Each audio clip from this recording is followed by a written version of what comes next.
Hello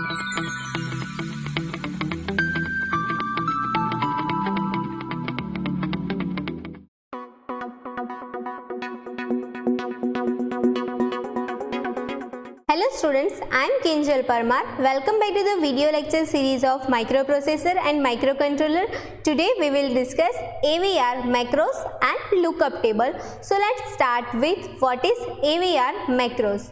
In AVR we have a macros, that means applications in assembly language programming in which a group of instructions perform a task that is used repeatedly. There are so many applications in assembly language programming in which group of instructions perform a certain task repeatedly. So this repeatedly performed instructions are separately stored at other locations. Okay, for example, moving a data into a RAM location is done repeatedly in a same program. Okay, moving a data from a memory is repeatedly performed in a same program. So there is a need of this macros, because it doesn't make a sense to rewrite this code every time it is needed. Okay, because it wastes our machine cycles, it wastes our times. Okay,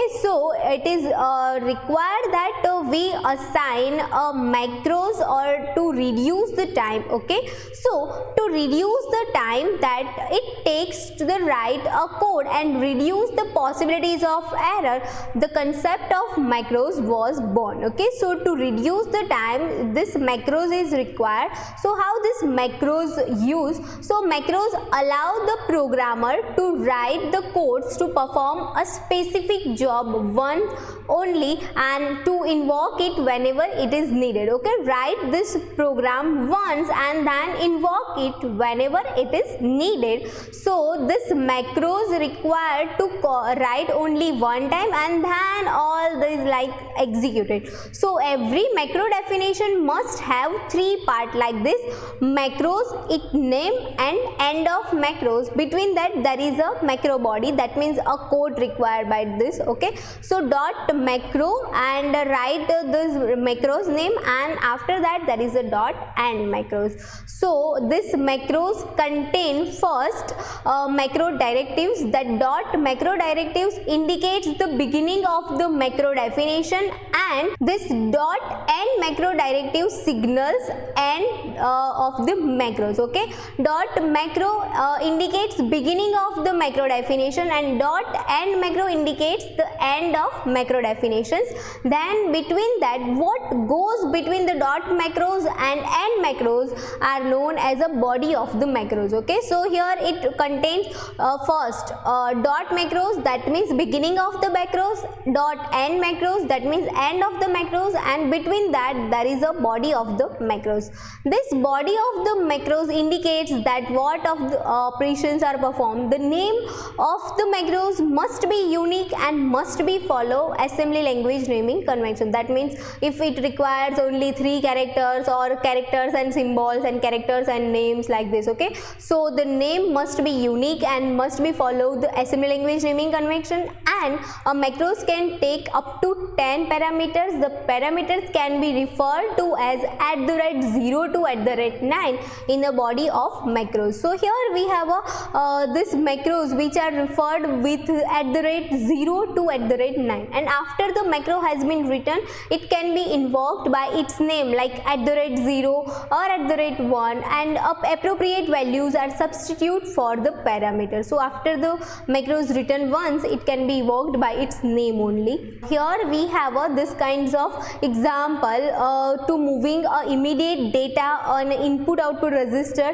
Data RAM is widely used service, but there is no instruction for that, so use a macro to do that job. So here dot macro and write a name, so LOADIO, that means load IO. Then here this macro contain its body, so LDI R20 @1 out @0 R20 and dot and macro. So this @1, @0 denotes this macros. Okay, so whenever this @1 and @0s are used, so this kinds of codes are used whenever we want to send a data from input to output side. Okay, output to input or input to output side, like this. So this is how we can write a macros. Now next we have a lookup table. So AVR lookup tables is a widely used concept in a AVR microcontroller for assembly programming.